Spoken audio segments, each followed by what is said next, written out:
Oi, eu sou a Ana Gabriela e eu sou uma psicóloga também. E nesse vídeo a gente vai falar um pouco sobre o quanto o fim do ano não é necessariamente um período festivo para todo mundo. E nem precisa ser, além de algumas sugestões do que fazer se você se sente desconfortável com esse momento.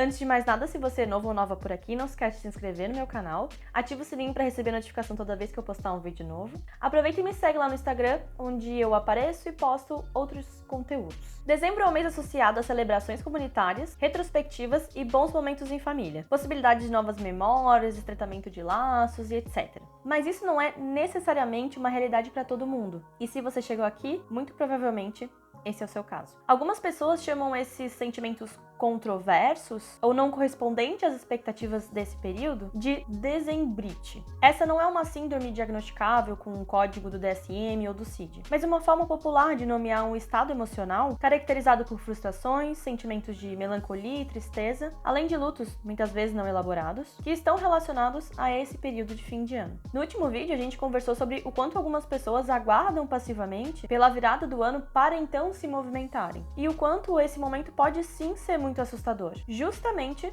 pelo processo de mudança. E faz muito sentido, afinal, a grande característica do mês de dezembro é o encerramento de um ciclo. Ciclo esse que, de alguma forma, a gente vive todo mundo junto. E bom, o fim do ano é um período no qual as pessoas podem se sentir mais angustiadas, por quem sabe estarem lidando de uma forma má com algumas situações e não conseguirem estar e aproveitar momentos em conjunto, essas celebrações que são tão importantes para muitas pessoas também. O que, convenhamos, acaba virando um ciclo vicioso, porque a pessoa tá angustiada por situações internas, não consegue aproveitar os momentos de celebração, os momentos em conjunto, fica mais angustiada e aí continua não conseguindo estar junto e celebrar esse momento. Então, considerando que esse é um momento que pode ser muito delicado para algumas pessoas, vou sugerir alguns pontos que você pode ou não aplicar nesse fim de ano e nas festividades que estão chegando. Ou, se não for o teu caso, você pode sugerir para alguma pessoa as minhas sugestões. O primeiro ponto é: evite comparar-se com outras pessoas. Sim,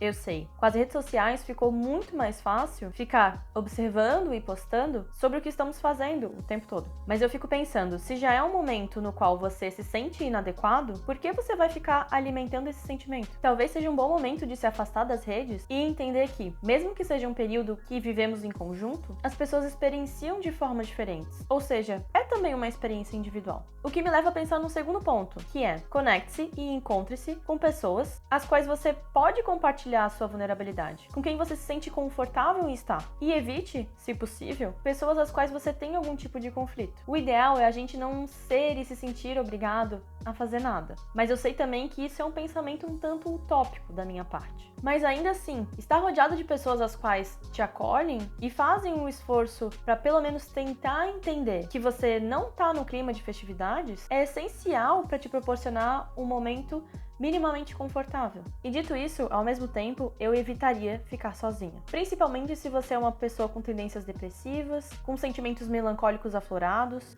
ou com pensamentos de morte. Principalmente no último caso, o essencial é não ficar sozinho nesse momento. Eu não acho que o isolamento seja a solução. Até porque nós somos sim seres que vivemos de interação e precisamos dela, entende? Outra coisa é tentar tirar o peso de alguns rituais já estabelecidos, geralmente familiares, com os quais você não se sente confortável ou que não fazem sentido pra você mais, ou que nunca fizeram sentido. Quem sabe tu pode criar suas próprias tradições em relação às festividades de fim de ano e que façam sentido pra você e que adicionem sentido a esse período. E indo além, até mesmo, pensar em atividades que nada tem a ver com Natal ou Réveillon, por exemplo. Eu sei, tá um pouco em cima da hora pra ficar refazendo planejamentos. Afinal, o Natal é daqui pouquíssimos dias. Mas ainda assim, eu acho que é muito válido você pensar e refletir sobre o que você quer fazer com o teu tempo. É importante a gente dar espaço para o improviso também. E por fim, eu fiquei pensando sobre o uso e abuso de álcool e outras substâncias. Não sejamos ingênuos aqui. Considerando que eu estou falando com adultos, não é incomum o comportamento de recorrer a substâncias psicoativas ou ao álcool na tentativa de inibir sentimentos ou situações, o que geralmente a gente sabe que não dá certo. Então, entender e respeitar os próprios limites é essencial nesse momento para evitar conflitos internos e externos, desconfortos e reforçar sentimentos os quais podem ser difíceis de lidar nesse momento. Eu sei e eu entendo que o final do ano é um período delicado para muitas pessoas, mas você não tá sozinho nessa, ou pelo menos não precisa estar. E como sempre, se possível, faça terapia. Bom, se você gostou desse vídeo, não esquece de deixar o seu gostei, comenta aqui embaixo o que você pensou sobre o assunto. Aproveita e compartilha esse vídeo com outras pessoas, as quais você acha que podem se beneficiar desse vídeo. E no mais, eu acho que é isso. Um beijo e até a próxima.